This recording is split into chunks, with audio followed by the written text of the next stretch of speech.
Hello everyone, a very warm welcome to you. I hope your Easter weekend has gone fairly well as we head into Monday. It's a time for these one of these monthly videos where we look at what's been reviewed in the previous month and try and put the games I played in some sort of top 6 order. We used to do these every 2 weeks, of course, which I'm sure you'll be aware of if you've watched the channel for a while, and now we've done them once a month. It gets a little bit tricky if there's been a few good games in there. What games should I miss out? Which games should I include? And this one's probably been my trickiest so far. It's the third month I think we've done these. But before we come to an order, we did cover a pinball table. Haven't done too many, but there is a Star Wars The Last Jedi. It's coming out in April, which we'll probably have a look at. But we reviewed the last of the Jurassic Park tables in the pack of 3. There was Jurassic Park The Lost World we done before, Jurassic Park Pinball, and this one was Jurassic Park Mayhem. Not really based on any of the movies, but takes some great sounds from it. I really enjoyed Jurassic Park Mayhem. I've slightly got Jurassic Park table ahead of this one because of the speech it had from the original film. But Jurassic Park Mayhem is pretty good. It probably plays the easiest out of the 3 tables. There's quite an easy skill shot to get by hitting the ball off the Stegosaurus's tail. And then you can do like a mega combo then if you hit the ball in the Tyrannosaurus Rex's mouth. There's a lot going on, a helicopter that's flying all around the table, and there's quite a lot to like there. If you can get the whole set of those together in a pack, then do so. If your budget is limited, I would go for Jurassic Park Pinball.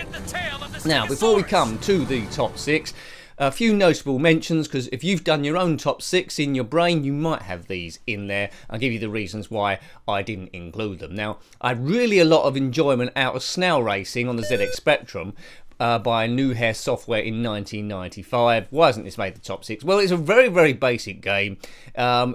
It is just SNAIL's racing along, and I probably made the game seem a bit better with my commentary or my excitement of the game than it really was. But it did come out in 1995, remember, so you could class this as a homebrew. It come out long after, well, a few years after at least the Spectrum's run had sort of like ended, and we'd gone home to 16-bit technology.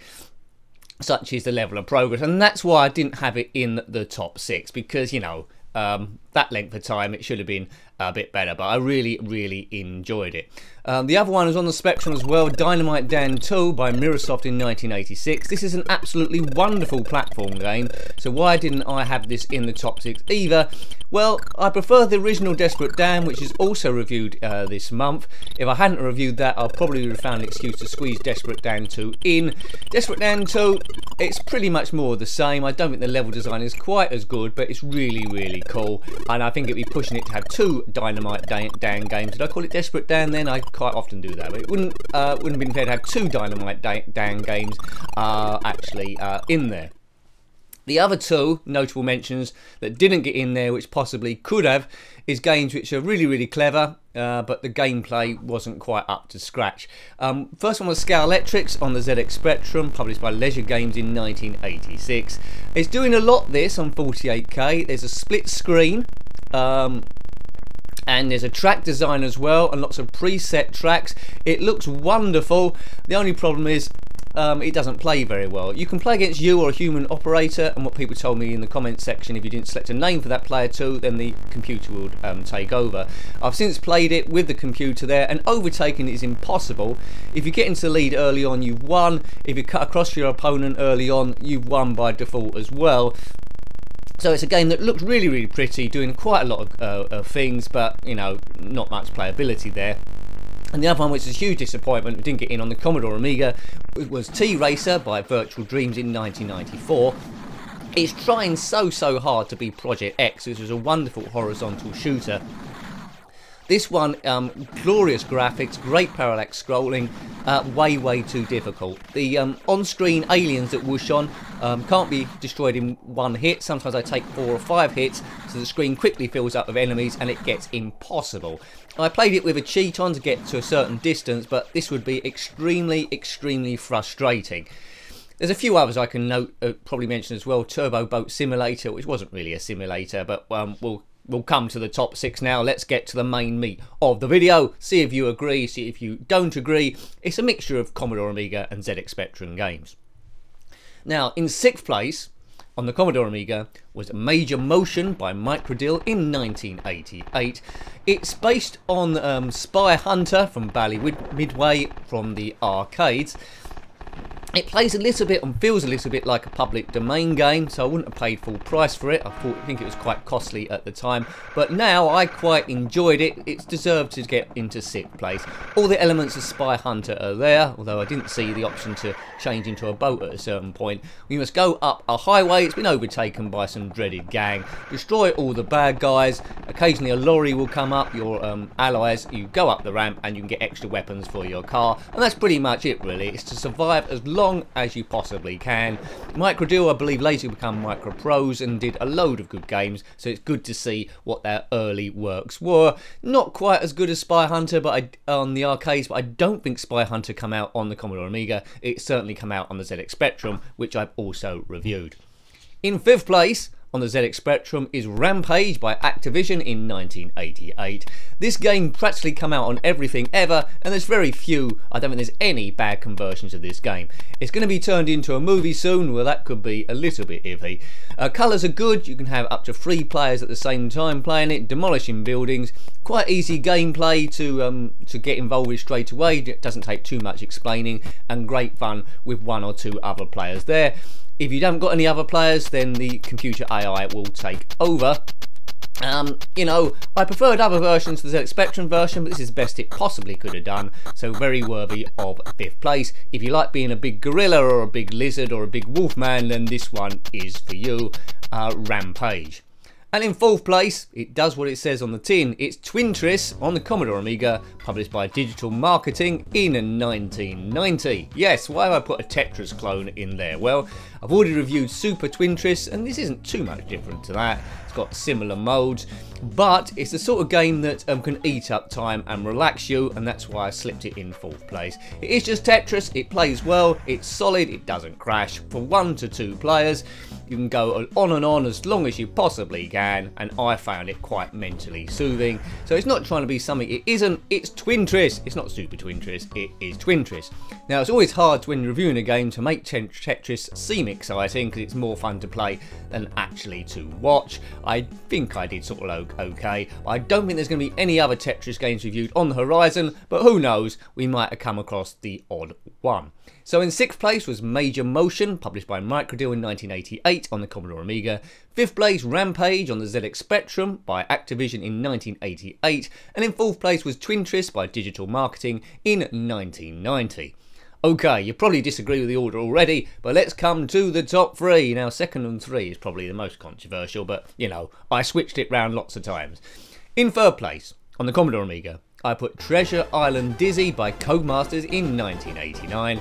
Now, Dizzy originated for me on the 8-bit computers on the ZX Spectrum. It had quite a bad colour clash, but you let that off because the gameplay was so good and the gameplay was so endearing, and everything else looked quite nice.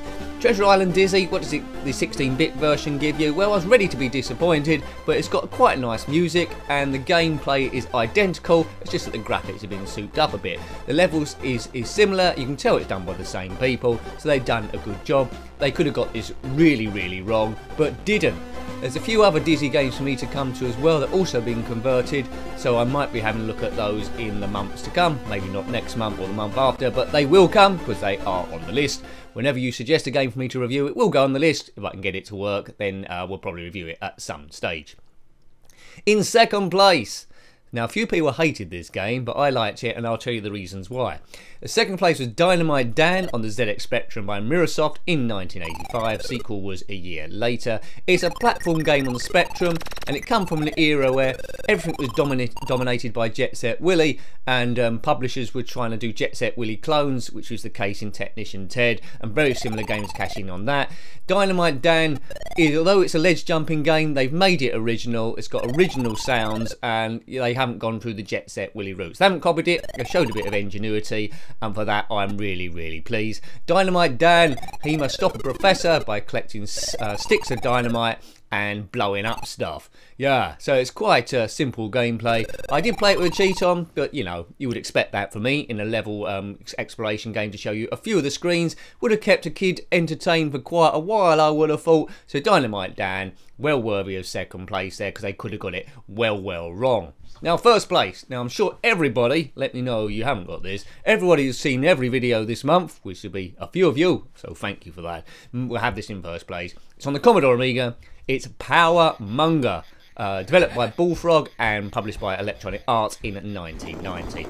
Now, it's one of the first godlike games, or strategy games I've actually reviewed on the channel, because they do take a while to get used to. But POWERMONGER, if you're unfamiliar, it's set in a fantasy medieval time. You control a small army of just a few men, and you must gradually overtake the whole island.